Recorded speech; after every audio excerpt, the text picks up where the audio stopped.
자, 우리가 저번 시간까지는 그리스 전체 이해, 그리고 그리스를 대표하는 폴리스인 아테네와 스파르타를 중심으로 그들의 어떤 차이점이라든지 그리고 그런 차이가 생기게 된 원인을 알아봤다면, 오늘은 그 아테네와 스파르타 중에서도 아테네 민주정이 어떻게 발전했는지에 대해서 살펴볼 겁니다. 서양 고대사에서 문제가 나온다면 그리스의 민주 정치와 로마에 대해서 물어보는 확률이 제일 높아요. 물론 최근에 나온 거는 아테네와 스파르타의 비교였지만 지금까지 뭐 한 7년간 로마의 옥타비아누스가 계속해서 나왔었고, 아테네 민주정 문제가 나올 때가 됐으면서도 아직까지 안 나왔기 때문에 충분히 얼마든지 아테네 민주정에 대한 이야기가 나올 수 있다고 생각하기에 여러분들이 서양사를 들어가는 이 첫 단원에 단추를 잘 맞춰서 이제 1번 문제, 서양사 2번 문제나 뭐 그 뒤에 문제가 되겠는데 그런 부분을 잘 풀 수 있도록 한번 해봅시다. 자, 아테네도 당연히 처음부터 민주정을 시작한 건 아니었죠. 아테네의 처음 시작은 당연히 왕정입니다. 이건 뭐 모든 나라가 다 마찬가지예요. 당연히 왕정에서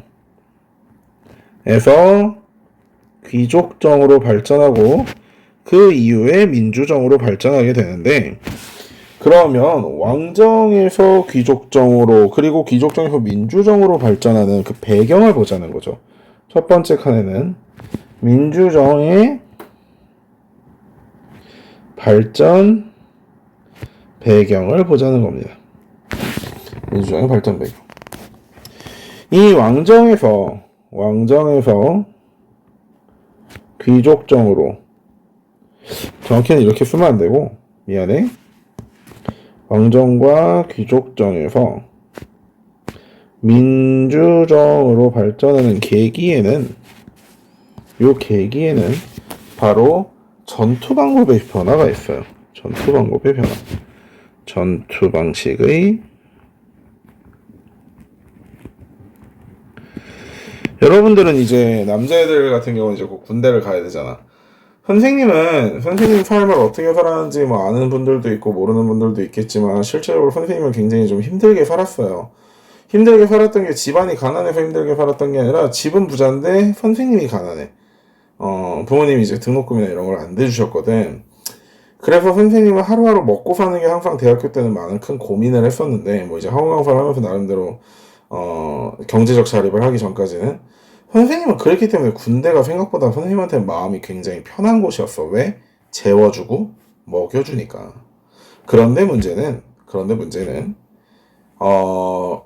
고대에서 군대를 간다는 건, 지금 우리나라에서 선생님이 군대를 갔다 왔음에도 불구하고 뺄 수 있으면 빼라고 얘기를 합니다. 선생님도, 역사를 가르친다는 나도 군대를 뺄 수 있으면 빼라고 얘기를 해요.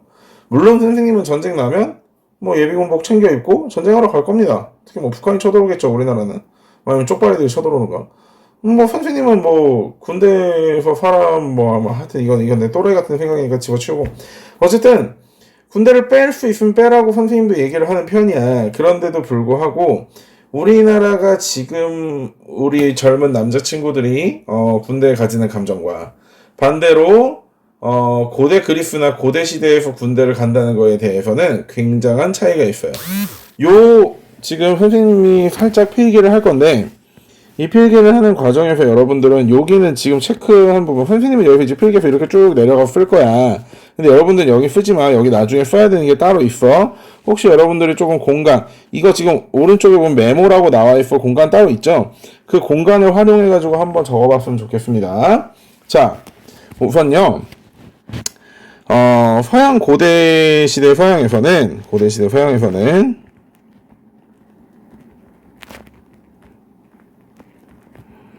서양 고대사에서 자비로, 밑에다 쓸게. 자비로 군수품을 구해서 갑니다. 어디를? 군대를. 이게 무슨 말이냐? 뭐 이제 군대 갔다 온 사람들이 군대 안 간 사람들한테 그렇게 얘기해. 야, 입대할 때 총사가 뭐 용산에서 총 팔아 이러면서. 근데 이게 농담이 아니라 진짜가 되는 거야. 즉 투구, 갑옷, 무기, 뭐 말, 이런 거를 본인이 사가야 돼. 본인이.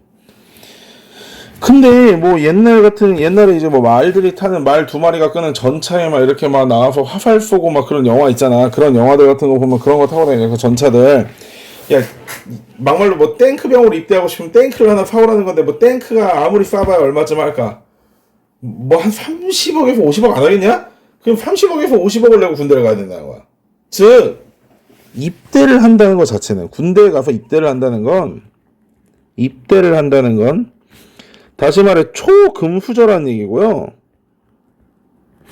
그래서 당연히 이러한 돈까지 줘가면서 전쟁에 참여한다는 거. 그것은 곧 뭐를 의미하냐면 참정권을 의미해요. 참정권. 네모 참정권. 정치에 참여할 수 있는 권리를 의미한다고. 그런데 그래서 엄청나게 부자들이었던 귀족들만 가능한 건데 이게 이제 초창기 전쟁은 국가가 싸우더라도 결국은 약간 일기토와 개인전 위주야. 일기토나 전차전 위주야. 일기토는 제일 센 놈들 둘만 나와가지고 딱 싸워서 이기면 걔가 이기는 거고, 전차전은 전차를 끌 정도로 굉장히 어려서부터 승마와 전차 이렇게 모는 방법을 배우고 그랬던 귀족들만의 전쟁이 됐다면, 이게 이제 국가가 커지면서 대형화되면서 이제 귀족들만으로는 국가와 국가 간의 전쟁을 할 수가 없어. 그래서 중장보병들이 참전을 하게 됩니다. 보병이니까 말 같은 걸 탈 수는 없지만 두꺼운 갑옷과 방패를 중심으로 중장보병이라는 새로운 전투 집단이 참여를 하게 돼요. 이게 서양 고대사에서도 중요하고 중국사에서 춘추 전국시대의 전쟁 방법의 변화에서 일어나는 거게 되거든. 그래서 이제 우리가 전투 방식의 변화라는 표현을 썼잖아. 이 중장보병 팔랑크스라는 친구들이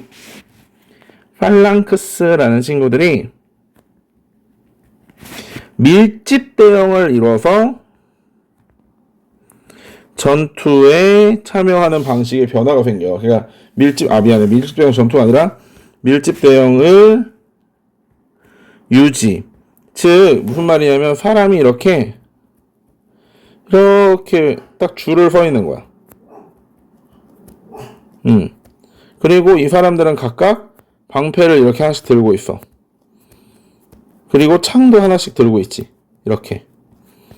그래가지고 옆에서 보면 수많은 사람들이 쭈쭈쭈 모여가지고 방패로 딱 맞고 창을 앞에다 이렇게 딱 꺼내서 딱 꺼내가지고 기병들이 접근하는 거를 막는 거야. 기병들이 접근하는 걸 막는 거지. 이해돼? 이런 상황이라고. 이렇게 접근하는 걸 막는데, 문제는 이 기병들의 돌격이라는 게 사실 개인 입장에서는 앞에서 바라보면 무서울까 안 무서울까? 어마어마한 그 속도로 달려오는 저 말에 맞으면 아무리 방패가 있더라 하더라도 내가 뒤지지 않을까, 그런 겁이 나겠어 안 나겠어? 난단 말이지. 그래서 만약에 여기 있는 한 명이 폭 하고 도망갔어. 즉 요 한 칸이 비어버렸어. 그러면 여기를 통해서 적군은 우르르 밀려 들어올 것이고 이 옆에 있는 친구들까지 다 죽습니다. 선생님은 전투경찰에 있었거든요. 전투경찰에서는 이거를 스크럼을 짠다라는 표현을 써요. 그래가지고 전투경찰들도 보면 다 이렇게 서가지고 여기다 경찰 방패 들고 서로 우리가 팔짱과 이 방패와 방패 사이에 팔을 넣어가지고 서로 이렇게 팔을 낀단 말이야. 서로가 서로의 팔을 끼어. 그리고 방패를 끼고 있어. 이러고 있으니까 우리가 이 상태에서 절대 수많은 시위대를 상대하면서도 밀리지 않았던 거지. 이 중에 한 명의 팔이 서로 풀려가지고 날아갔다. 그럼 이 사이로 시위대는 물밀듯이 밀려옵니다. 그리고 얘는 이제 집에 가서 죽어요. 아니 부대 가서 돌아와서 죽어요. 얘는. 진짜 뒤지게 맞아요. 이런 거야. 즉 밀집 보병들, 그러니까 밀집 대형을 유지하는 중장 보병들이 훈련된 기마병이나 전차병을 이기기 위해서는 절대로 그 자리에서 벗어나지 않고 진영을 유지하는 게 중요해. 그래서 진영을 유지하는 방법으로 아테네에서는 대부분의 이제 폴리스들, 아테네를 비롯한 대부분의 폴리스들에서는 전쟁에 직접 참여했으니까 이들에게 참정권을 주는 겁니다. 귀족들과 마찬가지로. 그리고 스파르타에서는 전쟁에 도망간 사람들의 어떠한 사람을 거의 사람 취급을 안 하죠. 물론 아테네에서도 그랬던 거 그렇긴 했지만 정말 우리 가족들이 평생 이렇게 막 굴욕과 이런 걸 살아야 되기 때문에 명예를 중시했어요. 명예. 전쟁에서 도망가지 않기 위해 명예를 강조했는데 이 또라이들이 꼭 하나씩 있거든. 테베라고. 야, 니들 남자애들 생각해봐. 전투력이 언제 제일 오르니? 니들 전투력이 제일 셀 때. 그렇지. 좋아하는 여자 또는 썸녀가 뒤에 있을 때야. 어? 평소에 내 눈도 못 쳐다보던 것들이 여자애들이랑 술 먹고 있으면 꼭 시비를 걸더라고. 여자애들이랑 술 먹고 있으면 그 남자애들이 자기가 존나 센, 아, 씨발, 내가 이 구역에서 존나 센 캐야! 이러면서, 전투력이 올라오는데, 미치겠어요. 진짜. 당랑거철도 이런 당랑거철이 없어요. 응? 그러니까 니들도 평소에는 내 눈도 못 쳐다보다가 뒤에서 간지나게 선생님들한테 니들이 선생님들한테 왜 개기냐고 1대1로 있을 때 선생님들한테 개긴 애들은 별로 못 봤거든? 근데 꼭 여자 선생님들한테 젊은 여자 선생님들한테 아주 그냥 뒤에서 애들이 쳐다보고 있으면 씨발 막 내가 이 여자한테 지면은 뭔가 존나 개털린 족밥이 될 것 같으니까 존나 개기더라. 지금 솔직히 가슴속으로 찔리는 새끼들이 몇 명 있어야 돼. 내가 지금 누구를 타겟으로 딱 얘기하고 있거든? 쪽팔린 거야. 지는 게 쪽팔린 게 아니야. 야, 내가 니들하고 말싸움하다가 얘 오늘 진짜 많이 화났나 보다. 알았어, 쌤이 미안하고 가면 내가 졌다고 생각하냐, 그거를? 애들이? 아무도 니들이 여선생님들 앞에서 도망간다고 해서 그걸 졌다고 생각하는 사람들은 없어. 그러니까 좀 개기지 좀 말고 말 좀 들어. 내 말 들으라는 얘기는 안 할게. 씨발, 뭔 개소리야 여기까지 와서. 탭에. 자, 그래가지고 원래 사람은 자기가 사랑하는 사람을 지키거나 사랑하는 사람 앞에서는 전투력이 존나게 올라가거든. 그래서 이 새끼들은요, 자기가 도망가면 옆에 있는 사람이 죽으니까 이 옆에 있는 사람들을 살리기 위해서 도망을 안 가게 하기 위해서 옆에 있는 사람들하고 사랑을 하랬대. 근데 여자가 군대 갈 순 없잖아. 그러니까 이 새끼들은 동성애자 부대를 만들어. 그게 탭의 신성대야. 진짜 있는 거다. 선생님 구라치는 거 아니다. 그게 탭의 신성대야. 그래서 나의 사랑하는 찰스, 내가 도망가면 너가 죽겠지. 내가 이 자리에서 너를 위해서 반드시 이 자리를 지킬게. 찰스, 이 지랄 떨면서 씨발 좀 끔찍하다. 씨발, 나 동성이 개 싫어하는데 뭐 저녁마다 비누를 주워가고 이제 뭐 그런 것들을 하면서 전쟁에 나가는 거지. 근데 이 씨발 또라이 새끼들이 그래서 스파르타 이 지랄 떠는 이 스파르타도 잡는다니까 나중에 신성대가.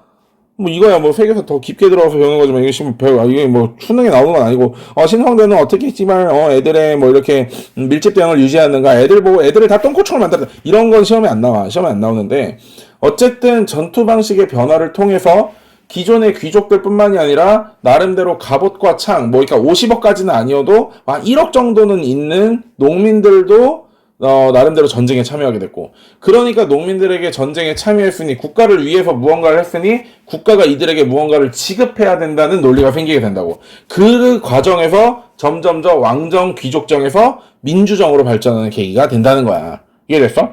이걸 듣고 기억에 남는 게 신성대 동성애자 뭐 이건 아니고 찰스, 이게 기억에 남으면 안 되고, 일반 농민들이 자기가 할 수 있는 대로 장비를 사서 전쟁에 참여했고 그 전쟁에 참여한 대가로 왕들과 귀족들은 자기들만이 가지고 있던 참정권을 분배해야 됐다. 이게 바로 민주정의 발전 배경이라는 걸 여러분들이 기억을 해야 된다고. 이해됐니? 이거 이해가 안 되면 살짝 돌려서 선생님이 설명한 걸 다시 들어보세요. 이게 가장 중요하다. 자, 그래서 이 씨발 이거 다 지우고 이제 실제로 여러분들의 시험에 나오는 걸 해보자고. 다 지우고. 자, 그래서 왕정의 귀족정 발전하는 과정, 이 과정에서 자, 봐봐. 원래는 귀족, 왕도 포함이야. 귀족들이 있었고, 평민들이 있었고, 천민들이 있었어. 노예들이지, 노예들. 그런데 이 귀족들이 정치 권력을 원래는 독점하고 있었어. 그런데 이 평민들이 두 갈래로 나뉘어요. 하나는 분홍, 부자. 그래서 이들은 아까 말했던 중장보병으로서 전쟁에 참전을 하는 겁니다. 반대로 분홍이 있다면 빈농도 있겠지. 원래 재산이라는 거는 나눠 먹는 거잖아. 그러니까 한쪽이 더 많이 가졌다는 얘기는 한쪽이 적게 가질 수밖에 없는 거거든. 뭐 자본론에서는 이렇게 얘기하지 않지만 그냥 대충 들어가시봐. 지금 여기가 뭐 경제 시간도 아니고 윤리학 사상 시간도 아니니까. 어쨌든 그러면 한쪽이 부자가 됐으면 한쪽은 가난해지니까 이쪽은 채무 노예를 진단 말이야. 즉 이런 거야. 빚을 빌렸어. 돈이 없어서 돈을 빌렸는데 돈을 못 갚아. 그럼 어떻게 해야 돼? 그래, 뭐, 손모가지를 하나 자르든가, 신장을 하나 떼든가, 눈알을 하나 파든가, 그래야 될 거 아니야. 그런 식으로 빚 때문에 자신들이 채무, 빚 때문에 노예가 된단 말이야. 그래서, 한쪽은, 나머지 한쪽은 천민이 돼간다고. 즉, 그 말은 양극화가 일어나고 있다는 소리지. 또, 귀족들이 독점했던 정치 권력에 도전하는 세력이 생겼다는 거죠. 도전하는. 그래서 귀족과 평민 중에서도 분홍층의 대립이 일어나는 겁니다. 대립. 됐어? 이해했니? 됐어? 자, 그러면 이 현재 이런 상황에서의 그리스 사회의 문제점은 두 가지가 있겠지? 뭐가 있겠어? 첫 번째는 참정권의 다툼이 일어나는 거고. 누구와 누구 사이에? 그렇지. 귀족과 분홍 사이에. 여기서 분홍이라고는 했지만 이 분홍이라는 건 다시 말해서 그러니까 귀족들만큼 많은 돈이 있는 건 아니지만 나름대로 먹고 살만해서 중장보병 정도의 갑바 정도는 사올 수 있는 사람들이라는 얘기잖아. 즉 이 사람들은 꼭 농사만 짓는 게 아니라 농사, 해상, 무역 이런 거에 다 종사하는 사람들이야. 돈 있는 사람들. 돈이 적당히 있는 사람들 이런 뜻이야. 자, 두 번째 뭐가 문제야? 이거. 두 번째 빈농들의 불만이 누적되고 있겠죠. 빈농들의 불만이 누적되고 있겠지. 자, 그래서 이러한 아테네의 상황을 극복해보고자 튀어나온 친구들이 앞으로 우리가 얘기하는 솔페클페라는 4명의 친구들이 있습니다. 한 명씩 살펴보도록 하겠습니다. 첫 번째, 솔론입니다. 솔론. 서양사에서는 한국사나 중국사와 달라서 이름이 3글자가 아니어서 이름이 지랄맞기 어려울 수 있어. 그러면 이름이 지랄맞기 어려울 때는 첫 2글자를 외워보려고 하세요.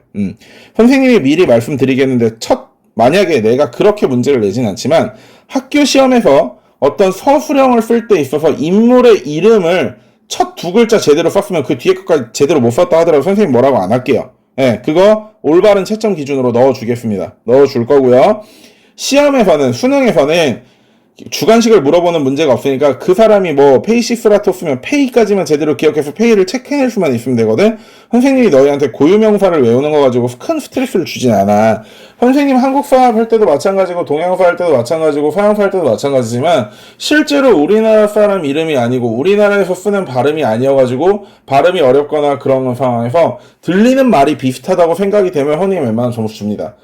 그렇다고 뭐 그거를 대충 외워라 이런 뜻은 아니지만 인강에서 들었을 때 뭐 이상하게 들어가지고 그걸 필기해 놨는데 그걸 외웠을 수도 있잖아. 그러니까 선생님 고유명사 가지고 스트레스는 안 줄게. 하지만 그래도 플레임을 외우려고 노력하고 플레임이 조금 힘들다면 처음에는 솔페클페를 뭐 솔론, 페이시스라토스, 클레이스텐스, 페리클레스 이렇게 외우는 게 아니라 솔론, 페이, 클레, 뭐 페리 이런 식으로 외워라. 이런 식도 괜찮다 이거야. 이해됐어? 자, 어쨌든 솔론 이 사람은 타이틀이 있어요. 조정자라는 타이틀을 가지고 있습니다. 조정자. 즉 사람과 사람 사이를 조정하려고 했던 사람이야. 그래서 이 사람은 뭘 주장했냐면 금권 정치라는 걸 주장했어. 그렇다면 이 금권 정치가 뭐냐? 금권 정치라는 거는 재산에 따라 참정권을 차등 분배한다는 거야.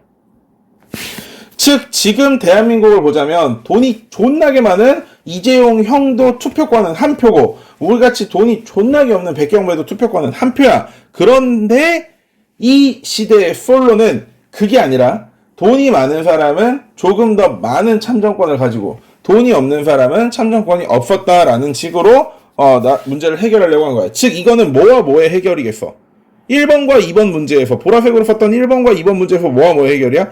참정권 다툼에 대한 해결이야. 즉 귀족들 입장에서는 나는 씨발 30억을 주고 전차를 사서 전쟁에 참여했고 쟤는 갑옷만 사가지고 전쟁에 참여했는데 왜 우리가 같은 참정권을 가져야 되느냐? 아니야. 그러니까 돈 가진 수준대로 참정권을 얻자. 즉 1번의 다툼을 해결하기 위해서 내놓은 게 금권 정치고 그 다음에 아이고 검정으로 써야지. 3번 빈농들의 불만을 해결해주기 위해서 인신노예화를 금지했어. 정확히는 채무 인신노예. 무슨 말이냐? 빚을 안 갚았다고 해서 그 사람을 노예로 만드는 것은 잘못됐다라고 이야기를 했단 말이야, 솔론이. 이해돼? 그래서 1번과 2번을 누르려고 했지만 실제로 이런 소위 말하는 중간에 조정을 하겠다는 말은 나쁘게 말하면 회색 분자고 박쥐잖아. 회색 분자에 대해서는 양쪽 다 공격을 받아요. 이게 사람이 그렇더라고. 그래가지고 오히려 이런 정책을 냈음에도 불구하고 귀족들은 귀족들대로 불만이 있고 빈농들은 빈농들대로 불만이 생겨. 특히 빈농들의 불만이 컸어.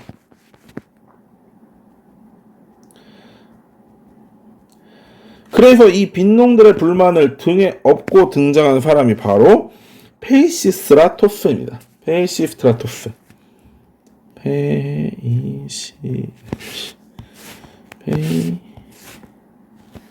페이시스트라토스. 이름이 족같이 어렵지?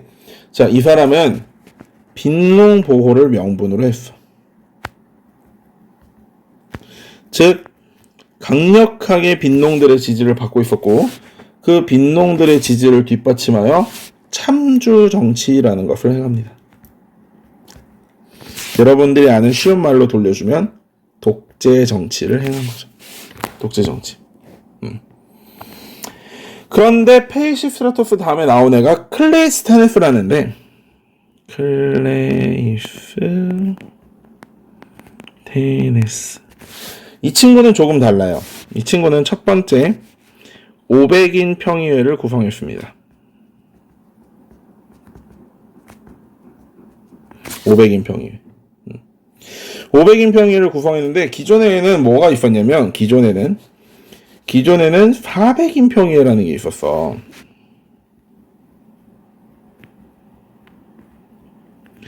그리고 이 400인 평의회는 뭐 중심이었냐면 혈연 중심이었어. 이게 무슨 말이냐면 혈연 이 400인 평의회가 뭐 예컨대 100명으로 나눠져 있다고 치자고. 여기는 김씨, 여기는 양씨, 여기는 서씨, 여기는 구씨 뭐 이렇게 해가지고 서로가 지들 혈연에 좋은 것만 가지고 막 이렇게 혈연 중심으로 무언가 나라의 정책이나 무언가를 이렇게 구성하려고 했단 말이야. 그래서 클리프테네스는 이거의 부작용을 없애기 위해서 얘네들을 혈연 중심이 아니라 거주지 중심으로 바꿔놨어요. 거주지 중심. 중요해. 혈연 중심이 아니라 거주지 중심으로. 그래서 이제는 김씨를 위한 정책이 아니라 전주를 위한 정책이, 뭐 순창을 위한 정책 이런 식으로 바꿔놨다는 거야. 바꿔놨다는 거. 자, 두 번째 이 친구가 했던 거는 도편 추방법이라는 겁니다. 도편은 도자기 파편이라는 걸 얘기하는 건데 도자기 파편에다가 자 우리가 예전에 나왔던 애가 누구지? 예전에 나왔던 애가 페이시스트라토스잖아. 그치? 얘는 아까 뭐라 그랬어? 독재 정치를 했다 그랬어. 그래서 이 독재 정치를 견제하기 위해서 도편 추방법이라는 걸 했는데 이 조그마한 도자기 조각에다가 독재자가 될 것 같은 사람의 이름을 적어서 그 사람의 한 사람의 이름이 뭐 예컨대 7,000표에서 뭐 8,000표, 10,000표 이상 나오게 되면 이 사람을 추방하자라고 이야기를 한 거야. 즉 누구에 대한 견제? 클레이스테네스가 아니라 참주, 독재자, 참주에 대한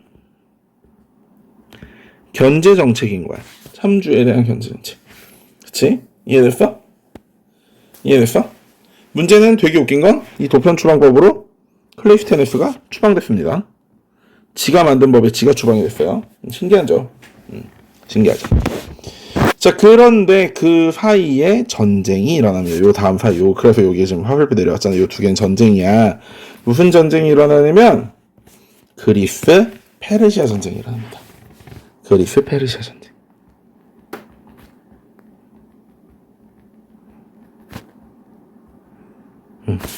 그리스, 페르시아 전쟁이 일어나는데, 페르시아가 여러 페르시아가 있거든. 아케네메스조 페르시아, 그 다음에 생기는 사사낭조 페르시아, 마지막에 뭐 사파비 왕조 페르시아 뭐 이런 식으로 여러 가지 페르시아가 있는데 여기서는 아케네메스조 페르시아와 싸웠어요. 풀로 써줄게. 아케네메스 왕조 페르시아와 그리스가 싸웠어. 누가 봐도 아케네메스 페르시아가 이겨야 되는 싸움인데 정작 승리한 건 그리스입니다. 그리스가 이겼어요. 자, 그게 어디서 이겼냐? 전개가 적은 마라톤 전투와 유명한 전투 있죠? 이기고 나서 42점 얼마 달려와가지고 승리하고 뒤진 다음에 그 사람 뭐 기리기 위해서 그 사람을 뭐 저기 뭐라고 해야 돼? 뭐라고 하지? 그거 추모하기 위해서 그리스 올림픽에서 뭐 마라톤 종목이 생겼다 뭐 이렇게 얘기하는데 그 생 구라거든? 니들 나중에 마라톤 전투 한번 검색해서 찾아봐봐. 이거 완전 개생 구라. 이게 진짜 현행 역사에서 거의 개소리 오브 탑으로 찍히는 잘못된 전투인데 어쨌든 이거 내가 지금 뭐 세계사 수업 시간에 얘기할 건 아니니까 나중에 한번 찾아보세요. 그 다음에 또 중요한 전투로 살라미스 해전이 있습니다. 이거 잠깐 저장해놓고 지도 보고 올게요. 여기 이게 뭐야? 마라톤 전투하고 살라미스 해전. 테르모필레 전투가 그 영화 300에 저희가 됐던 그 전투야. 요 3개 정도 기억하고 있습니다. 여러분 지금 그 학습지에도 선생님이 넣어준 거야. 자, 어쨌든 다시 돌아와서 자, 마라톤 전투와 살라미스 해전을 통해서 이겼고 살라미스 해전에서 조금 더 우리가 한 명 더 기억을 해둘 친구가 있다면 테미스토클레스겠죠. 테미스토클레스. 뭐 시발 나오진 않을 것 같아. 살라미스 해전을 승리로 이끌었던 아테네 장군 이름이에요. 테미스토클레스. 그 다음에 이 사람이 나무벽이라는 키워드도 기억해두면 혹시 나중에 사료에서 써먹을 기회가 있을지도 모르겠어. 나무벽이라는 게 뭐냐면 그리스 신전에서 이렇대. 왜 마약 처먹고 존나 섹스한 다음에 원래 옛날 신전이 그런 데야. 마약 처먹고 술 처먹고 섹스하고 완전 뿅가 있는 마약 빨아가지고 뿅가 있는 상태에서 신의 말씀을 전한다 씨발 이 지랄 떠는 데랑 똑같은 거거든. 그런 데서 이제 신들이 너희에게 나무벽을 준다. 이 나무벽을 통해서 페르시아를 막아라라고 이야기를 했는데 데미스토클레스라는 해군 장수가 야 씨발 나무벽이 뭐냐면 군선이야 군선. 그러니까 전쟁하는 배 군선이다. 그래서 이 군선 해군의 활약으로 막아야 된다라고 얘기를 했어. 그래서 이 살라미스 해전은 되게 중요한 해전이야. 살라미스 해전 자체가 중요한 게 아니라 살라미스 해전 때문에 그 다음 민주정의 발전이 어떤 계기가 되거든. 자, 옛날에는 선생님이 아테네와 스파르타를 비교하면서 많은 물건을 실어가지고 이동해야 되는 무역에 쓰는 배는 어떤 배라 그랬지? 배 중에서도 돛단배, 그치? 풍력을 이용해서 가는 배잖아, 그치? 근데 전쟁을 할 때는 내가 원하는 대로 배가 필요할 때 딱 움직여줘야지 바람만 불어달라고 하면 안 되잖아. 제갈량이야? 동남풍 불어달라고 하면 불어줘? 그런 거 아니잖아. 그러니까 사람이 직접 노를 저어야 돼. 이해되지? 근데 노잡이 하는 옛날 드라마들 보면 노잡이 하면 어때? 막 우통 다 까고 막 씨와 실제로는 절대 안 그래. 실제로는 못 먹고 사는 가난한 사람들이어서 되게 막 해골 같은 인간들만 모였는데 막 영화 가면 씨발 갑바가 보통 고기 먹어서 나오는 갑바가 아니야. 그게 하여튼 엄청나게 힘들어. 큰 배를 움직여야 되니까 몇십 명이서 막 북치는 소리라든지 이렇게 박자에 맞춰가지고 이지랄 떨면서 노젓고 있잖아. 그치? 그래서 옛날에는 배에서 우리가 이순신 장군님처럼 팡파라 이래가지고 대포 쏘고 이랬던 해전이 아니잖아. 이거는 거의 기원전 해전이니까. 그치? 그럼 어떤 해전이겠어? 배와 배가 있으면 이 배가 서로 들이박는 거야. 들이박아서 부서지는 쪽이 지는 거야. 그런데 그러니까 서로 앞에는 존나 막 이런 식으로 범퍼를 엄청 달아놓을 거 아니야. 근데 이건 앞에 꼭 찌르는 부분이고 옆에 부분은 되게 취약하겠지. 그러니까 배가 이렇게 있으면 이걸 옆에서 들이박아가지고 팡 부셔가지고 배를 이렇게 두 조각 내는 거야. 두 조각 내면 이때 승리하는 거라고.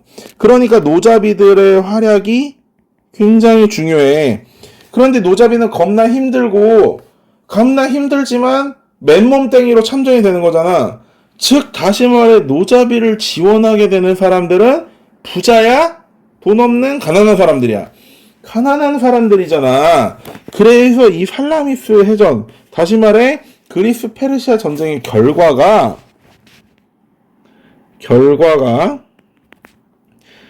빈민층이 활약을 하게 돼. 아무것도 없는 빈민층이. 뭘로? 수병이나 노잡이로.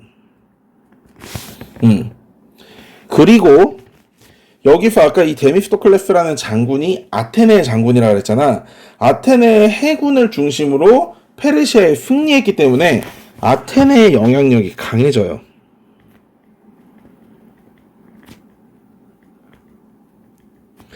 그래서 아테네는 이런 식으로 얘기합니다. 이런 페르시아의 침략이나 이런 것들을 막기 위해서 델로스 동맹, 그리스의 폴리스들끼리 델로스 동맹을 만들어가지고 군자금을 모아서 공동의 해군을 운영하자라고 이야기를 해서 델로스 동맹이라는 게 탄생합니다. 그래서 이 두 가지가 이 다음에 등장하는 수당제의 배경이 됩니다. 수당제. 자, 밑으로 내려가서 진짜 중요한 친구 페리클레스를 보겠습니다. 자, 페리클레스 정말 중요한 친구입니다. 첫 번째, 아까도 이야기했던 수당제를 실시합니다. 즉 다시 말해 공무, 나라 일을 하면 수당을 줬다는 얘기야. 돈을 줬다는 얘기야. 돈을. 이게 왜 중요한지 좀 이따 얘기할게. 두 번째, 추첨제. 나라 일을 정할 때 사람을 추첨으로 뽑았었다는 얘기야. 국회의원을 정하는데 추첨을 했다는 얘기야. 그런데 추첨제 예외. 특수직들은 제외했어. 예외. 특수직은 제외했어. 즉, 뭐 군대를 이끄는 장군 이런 거는 전문적인 지식이 필요하잖아. 그런 걸 추첨을 하면 안 되지만 일반적인 뭐 동사무소 장 이런 거는 얼마든지 추첨을 했다고. 자, 수당제와 추첨제가 왜 중요하냐면, 잘 봐봐. 얘들아, 지금 혈연 중심이 아니라 클레이스테네스 시절에 500인 평의회를 만들어가지고 이제 더 이상 혈연이 아니라 거주지 중심으로 무작위로 뽑아서 이 사람들에게 정치에 참정권을 줬단 말이야. 선생님이 그냥 500인 평의회라고 얘기만 했고 혈연 중심에서 거주 중심으로 넘어갔다라는 얘기하지만, 실제로 이 500인 평의회가 어떻게 구성되냐면, 예를 들어서 순창 지역에서 100명을 그냥 무작위로 뽑아. 그리고 그 사람들에게 참정권을 줘서 정치를 시키는 거였어. 근데 여기서 문제가 뭐냐면, 이렇게 되면 그러면 가난한 사람이나 부자인 사람이나 무작위로 뽑혀서 정치를 참여하게 되니까 굉장히 평등한 거 아닌가요? 라고 얘기를 하는데, 가난한 사람들은 그렇게 정치에 참여하게 되면 먹고 살 방법이 없어진단 말이야. 부자들이야 하루 일을 정도 안 해도, 그리고 나가서 의정활동 해도 먹고 사는 게 충분하지만, 가난한 사람들은 하루 벌어 하루 먹고 살아야 되잖아. 그치? 그럼 힘들어 안 힘들어? 힘들다고. 여기까지 이해됐어? 힘들기 때문에 실제로 참정권을 줬음에도 불구하고 실제 참정을 했다 못했다? 못했다. 그래서 이제 공무를 보는 사람들, 다시 말해 나라일 정치를 하는 사람들에게는 돈을 주겠다. 그게 뭐야? 그게 페리클레스의 수당제야. 됐어?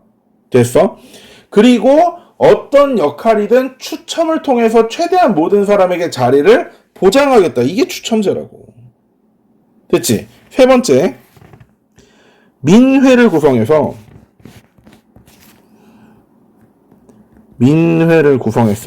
그리고 이 민회에 입법권을 부여했습니다.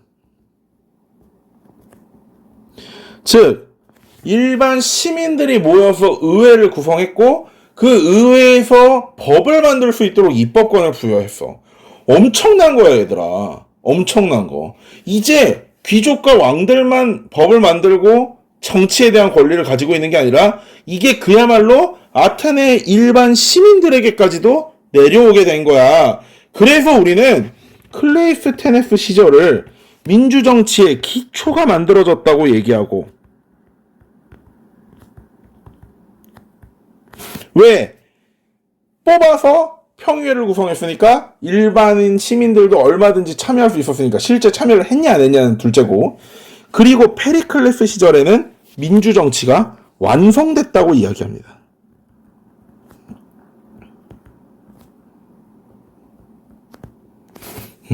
됐어? 물론 한계점은 있어. 요 민회를 구성하는 요건이 성인, 이건 말이 되지만 남자, 즉 여자는 안 되고 시민, 외국인은 안 됐다라는 거지. 근데 씨발 기원전에 이 정도의 민주정치 당연히 어디야, 대단한 거지. 그지? 자, 그런데 이 말, 특히 여기서 이 수당제 한번 볼까? 야, 씨발 돈이 어디 있어서 이걸 다 주냐? 근데 돈이 하나 있네? 어디? 이게 뭐 때문에 만들었다 그랬지? 페르시아의 침략을 막기 위해서 공동으로 해군을 만들어서 운영하자. 운영할 때는 뭐가 필요하다? 돈이 필요하다. 그래서 이놈 새끼들은 자기네들이 영향력이 강해지니까 델로스 동맹에 있는 돈을 빼와가지고 수당제를 운영을 한 거야. 이해됐어? 그러니 아테네의 영원한 라이벌 어디 하나가 존나게 품질이 올라가겠죠. 그게 어디야? 스파르타겠지. 그래서 두 번째 전쟁인 그리스 페르시아 전쟁이 아니라 뭐가 터져? 펠로폰네소스 전쟁이 터집니다.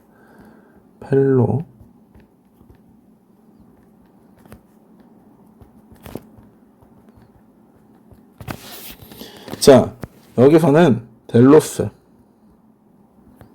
아테네 중심과 펠로라고만 쓸게. 스파르타 중심의 두 동맹이 대결을 합니다. 그리고 이 전개 과정에서 페리클레스가 죽어요. 아테네에 전염병이 돌아가지고. 즉 그렇게 되니까 민주정치라는 건 정말 좋은 제도고 현재까지도 민주정치를 뛰어넘을 제도가 없지만 실제로 멍청한 사람들에게 민주정치를 맡기면 나라가 개판이 되거든요. 소위 말해서 무조건 다수의 정책이 옳다고 할 수는 없어. 소수의 전문가들의 엘리트의 어떤 전문적 지식을 통해서 이거는 정말 하면 나라가 절단나요 라고 이야기를 해도 많은 사람들은 당장 눈앞에 이익에 매몰돼서 그거 좋아요 찬성 이런 경우가 많단 말이야. 이런 걸 뭐라고 하냐면 무리 중자에 어리석을 우를 써가지고 어리석은 무리가 정치한다라고 해서 중우정치라는 표현을 써. 그리고 당연히 서로 간의 공동체의식, 헬레네스라는 공동체의식이 있었던 폴리스들끼리 서로 치고받고 싸우게 되니까 공동체의식 어떻게 되겠어? 붕괴가 되죠. 다시 말해 헬레네스가 붕괴합니다.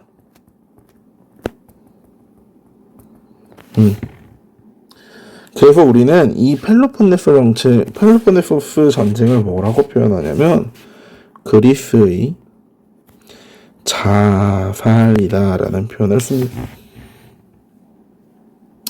결국 이 그리스 폴리스들은 한 사람의 손에 의해 멸망하게 됩니다. 페르시아도 이겨냈던 이 그리스의 폴리스들은 마케도니아의 필리포스 2세에게 정복당합니다.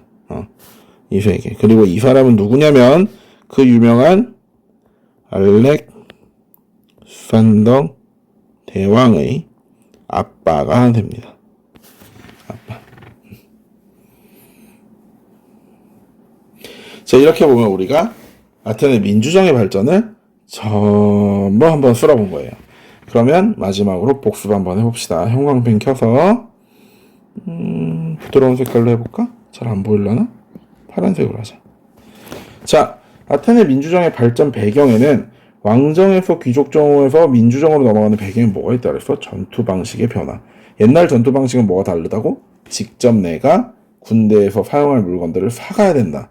그런데 기존의 나라가 작았을 때는 귀족들끼리 붙어도 충분했지만 이제 평민들도 전쟁에 참여하게 되면서 분홍들이 중장보병으로 전쟁에 참여하여 귀족 정치 권력을 독점하고 있던 귀족층에게 도전을 한다는 거고, 반대로 중장보병을 갖추지 못할 정도로 가난한 농민들은 점점 가난해져서 자신의 신체를 팔아야 되는 그런 노예 상황이 된단 말이야. 그래서 양극화가 심해져서 이 그리스의 대표적인 폴리스들에서 전부 등장하고 있던 문제, 첫 번째는 참정권의 다툼이고 두 번째는 빈농들의 불만이었어. 이 아테네에서 이런 문제를 해결하기 위해 등장했던 첫 번째, 솔로는 조정자라는 타이틀을 가지고 있고 가진 돈만큼 정치를 한다는 금권 정치를 주장했고, 또 빈농들의 불만을 풀어주기 위해서 빚졌다고 노예가 되는 건 금지시켰지만 실제로 이런 회색 분자들은 성공한다 못한다? 못해. 그래서 이 빈농들의 불만을 업고 등장하는 페이시스라토스라는 독재자가 있었어. 이 독재자는 빈농을 보고 명분했고 참주정치를 했다 이렇게만 알고 있으면 되고, 이 페이시프라토스를 뒤이어서 나타난 사람이 클레이스테네스인데, 이 사람은 기존에 있던 그 혈연 중심의 평의회가 아니라 400인 평의회가 아니라 500인 평의회라는 구성에서 무작위로 사람을 뽑아가지고 참정권을 줬던 이런 500인 평의회를 구성했어. 실제적으로 참정을 했다 못했다의 문제는 차치하더라도 어쨌든 이제는 평민도 정치에 참여할 수 있는 길이 열렸기에 이것을 민주정치의 기초를 닦았다라고 표현한다 그랬지. 자, 그리고 도편추방법을 통해서 페이시프라토스 같은 독재자가 나타나지 않는 장치를 마련했으나 물론 본인도 그런 것 때문에 쫓겨났다고 했고, 그 사이에 일어났던 전쟁이 바로 그리스와 페르시아 전쟁이야. 클리스테네스와 페리클레스 사이에 일어난 전쟁. 자, 마라톤 전투와 살라미스 해전, 테르모필레 전투 같은 전투가 유명한데 특히 살라미스 해전, 다시 말해 해군의 힘을 빌어서 페르시아를 쫓아내는 과정에서 빈민층이 활약하게 되고 이 빈민층에게도 참정권을 줘야 되는 상황이 오게 된 거예요. 그렇기 때문에 페리클레스는 수당제를 통해서 나라 일을 하는 사람들에게 수당을 주게 되고, 추첨제를 통해서 실제로 평민이 직접적으로 정치에 참여할 수 있는 상황을 만들어 놓습니다. 그래서 이것을 민주정치의 완성이라고 표현한다 그래서, 그러나 실제로 이러한 돈이 다 어디서 왔나 보니까 델로스 동맹의 금고에 있던 돈을 유용한 거였고, 그렇기 때문에 아테네에 불만이 많던 스파르타 중심의 펠로폰네소스 전쟁과 펠로폰네소스 동맹과 아테네 중심의 델로스 동맹이 한판 붙는 펠로폰네소 전쟁이 일어난다 그래서, 이 과정에서 페리클레스가 죽고 폴리스에서 중우정치, 어리석은 사람들의 무리가 정치하는 중우정치가 일어나면서, 그리고 폴리스끼리 서로 치고받고 죽이고 싸우면서 공동체식 헬레니스가 붕괴하게 되고, 이 펠로폰네소스 전쟁은 그리스의 자살이다라는 표현을 많이 쓴다 그랬어.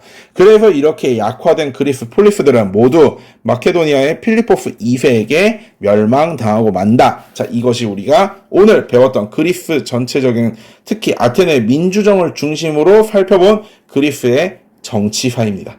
자, 오늘은 이 강의가 길었기 때문에 이번 차시는 요 강의 하나로 끝내겠습니다. 항상 선생님이 강의를 2개씩 올렸지만 요번에는 요거 하나로 끝낼 테니까 요 부분 한번 다시 빠르게라도 배속해서 보면서 잘 기억할 수 있도록 해봅시다. 고생 많았습니다. 안녕.